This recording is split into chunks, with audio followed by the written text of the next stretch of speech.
Aiwa, ndichida kutendai mhuri yeZimbabwe nekuda kwesapoti yese yamunotipa pano paSein TV. Basa richienda mberi, tichida kutenda zvakanyanya nekuda kwekuona kwamunoita mavideos, kushare, kulike nekukomenta chinhu chakatikoshera izvozvo zvamunoita. Mwari wemasimba ose vakuitire zvakanaka. Right, pazuva iri sekuvimbisa kwakaita Mutumwa Masango vakati aiwa, ndichadzoka ndozowanawo chipo chandingapa kuna Gloria, ndozvaunga wakuzadzisa. Vakandifonera vakati hangu seinda ndeiti chinozadzisa ruvimbiso rwandakanga ndasira kuna Glory, ndosaka mazoona apo taenda paAspindale Pick n Pay, ndopatanga takutenga zvedu magroceries. Takanonga tikaitawo kuti tinge tiri tinoenda kuna Glory takabata something. Sekuziva kwenyu kuti mama neHumba havangochengete Glory chete, vane vana vamwe vavainavo, saka vese pamwe chete naGlory vanosvika ivo 5. Saka ndo grocery rakatanga takutenga grocery ekutovabatsirikanewo kwemazuva mairi matatu. Nemiwo futi munokwanisa kunge muri munobatsirawo muri iyi kuti vange vari vanovawo neupenyu neuraramo hwakanaka.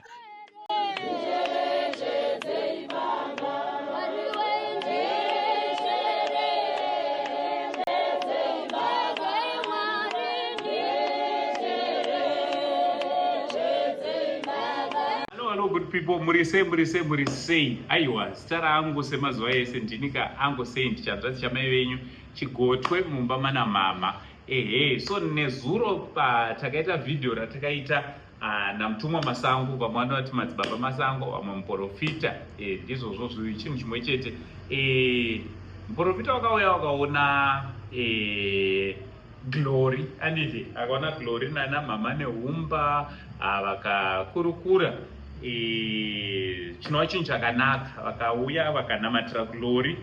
Ndakaona kucomment section zvechokwadi vanhu muchitenda zvikuru nekuda that visitation yakaitwa naMutumwa Masango. So Mutumwa vazondifonera zvikanzi aiwa angu handina kukanganwa, tine zvatinofanira kuti tiite, vaswera vari busy nhasi. It's very unfortunate patazosvika kuno kumvura yanga yakuita seyoda kudi kunaya. So Mutumwa wakati saka kuti tichitora Glory tiende naye timutenderedze zvichanatsoita, ngatichingotsvaga 1 or 2 things zvatingamuvigire. So ndagara panapa, handisi ndega, mama neHumba avo vari apa. Swedera padhuze bisu, mukauswedere padhuze vakwazise vanhu. Kazwai mhuri yeZimbabwe, makadii zvenyu? Mama havafariri zvekamera, nokuti munongozoona mama havafariri zvekamera. Glory wachona uyu Kazwai mhuri yeZimbabwe, uyu ndewekamera. ada zvinhu. Kazwai mhuri yeZimbabwe, ndinotenda Mwari zviri kuitwa kutumirwa mutumwa waMwari kureva kuti uri pedyo futi naMwari. Kuti kutumirwa mutumwa waMwari hazvingoitike nyore nyore, asi kana uina Mwari padhuze zvinotoita. Aiwa, tinotenda. Iwe usakarura kuti vamwe vasiri kutumirwa mutumwa sezvawaitwa. Glorika. Mutumwa Kazwai mhuri yeZimbabwe, akuti maswera sei, tiri njani? Aiwa, Mwari atitira zvakanaka, tadzoka kuzadzikisa zvatakataura nezuro. Aiwa, tadzoka tikati aiwa, regai tizadzikise. Tinokwanisa kutsvagawo 2-3 zvavanobatsirika nazvo pakudya, pakuwacha, pakunwa, zvichifamba zvakanaka. So tinotenda kuti angosendo aripo vachizadzikisa zvinhu zvese. Aiwa, ndiMwari. Tenda kuti rambe muchitikurudzira muchitinamatirawo nesu, kureva kuti makaramba muchitinamatirawo tinoramba tine simba rokuziva kuti kunowanida kubatsirwa. Saka hatisi kuperera pano chete. Alright, Mutumwa tisati tadzokera kuna mama neHumba, zvinorevei kuvanhu vanonamata kupotawo tichirangarirawo vanoda kuti varangarirwe, vanoda kuti vange vari vanobetserwa. Hakusiriko kunonzi kunamata kwezvokwadero. Ndorudo. Kunamata rudo. Saka rudo runoratidzika nokuoneka nemabasa. Ndikambokutaura ndikati pangu ndikatorera nhera dzakawanda. Vamwe vasina kutofirwa. Vandiri kuendesa kuchikoro chikonzero rudo anditenda. Saka rudo runobvira kumba kuzoenda kuchechi. Saka rudo runobvira kupi kumba ruchienda kuchechi. Saka chaita tofamba kunguva iwo mai masango vachimbouyawo futi zvakare musichada kuti vauyaone glori anditeka vachimbomonita vachitaurawo zvanotaurawo chiyano zvavanoya nazvo anditeka zvifamba zvakaita sei zvakanaka. Saka ndorudo. Aiwa, tinozvitenda. Saka regai tidzoke kuna mama neumba. Mama, izvi zvauya izvi zvaitwa namutumwa. Mutumwa ndovati sekupromise yavakaita nezvo. Saka vangozondifonera vakati angosenda ndanga ndonga semwana wenyu ndoziva hangu kuti muchandiregera kana pane chandachama, asi ndo chipo chataipiwa icho. Ndati nditendi kune munhu waMwari.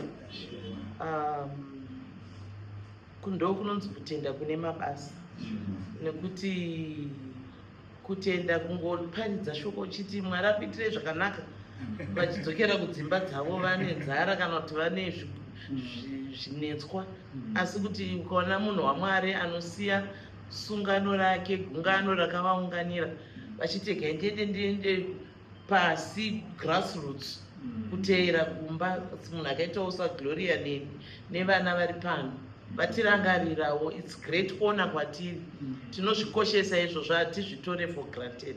Tinongotenda nerudo rwenyu tumwa, chiti Mwari varamba vachikuwedzerai uchenjeri, wisdom and favor upon your life mune zvose zvamunoita zvive zvinoendeka.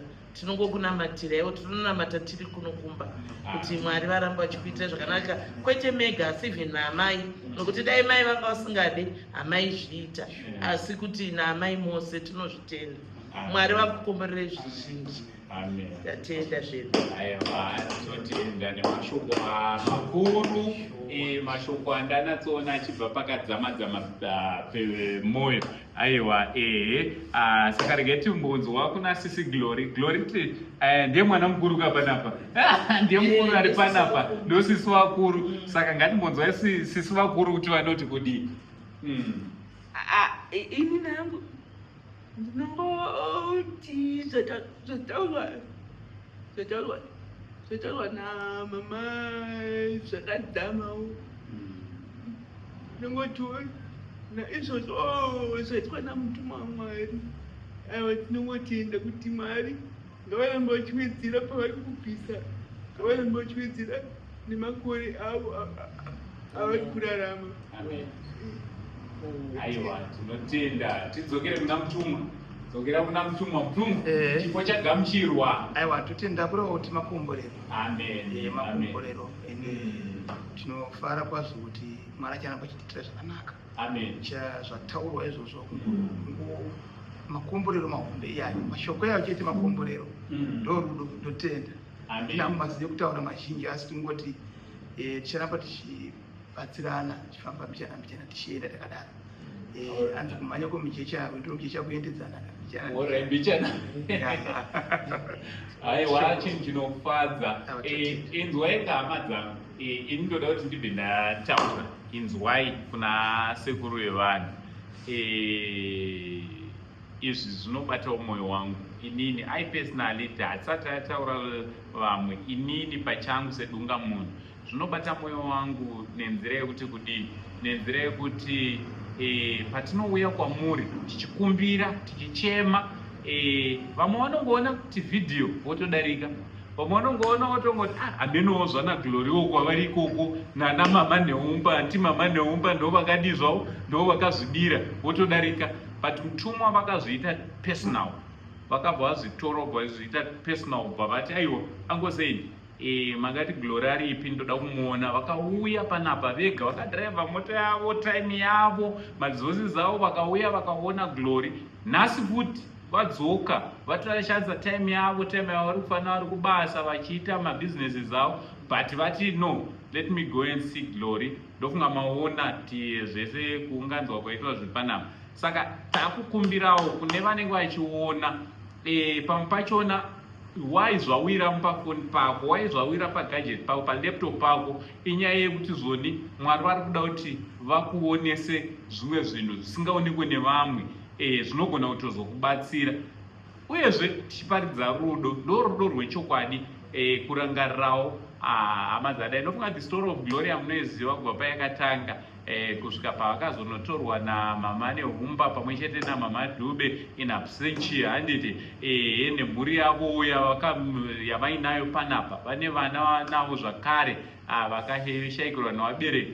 Handovanzoda kuti vana vafirwa nevabereki havana vabereki, inini newe tiripo hazviite. Ndosaka mama Nehumba vakati aiwa, vana havakwanisa kunzi nherera ndiripo, vakabva vatora vana vakauya vakagara navo. Aiwa, tichida kuvatenda naGlory futi, she is having a family, Mwari kudenga achitiitira zvakanaka. So ndakukukumbiraiwo kune vanokwanisa kuramba tichisupplya pane zvatotangwa nemutumwa, isusu ngatisati handi vakabetserwa, izvi zvinodyiwa zvikadii zvikapera, zvirizvo. Kana zvapera zvinodawo, tinoramba tichingoda kudya everyday. Pane munhu angati ndakambokupa 2 kg yeshuga last year, nanhasi ngaifanire iripo. So ipapapa tiri kuda kuonawo vamwe vanouya vachitibata, vachibata mama Nehumba kuti aiwa ndakuinzawo chipo changu. Zvakare vamwe vanga vakundinetsa kuinbox vachibvunza kuti ko nhamba dzamutumwa wanamatira Glory, tiri kuda kuti vazotinamatirao nhamba dzavo futi, ndo dzakanzi Madzibaba Masango. Munokwanisa kuvadii, kuvabata, moitwa zvakanaka, mokomborwawo nani nemi. Aiwa, maoko ako awanda kuti ndingotenda whosoever ari kushare mavideos edu, whosoever ari kunyorawo comment, whosoever ari kuonawo mavideos edu, maoko ndeenyu awo. Handiti asekuru vaombera kuti thank you so much, Mwari kudenga kuitire zvakanaka. Zita rangu riri pachitupa semazuva ese angosei for now chiti it's much love and God bless you. Tombonamatibwa namutumwa panapa sataita. Much love. Aiwa, kune vanoda kubatsiranawo naGlory namama Nehumba, takutokumbira kuti mubatane navo panhamba dziri kwekutanga kwevhidhiyo. Vanoda kubatawo Madzibaba Masango pane vane matambudziko akasiyana-siyana, makasununguka kuvabatawo panhamba dzavo idzo dziri pascreen. Zita rangu ndichinzi Uncle Saint. For now titi it's much love and God bless.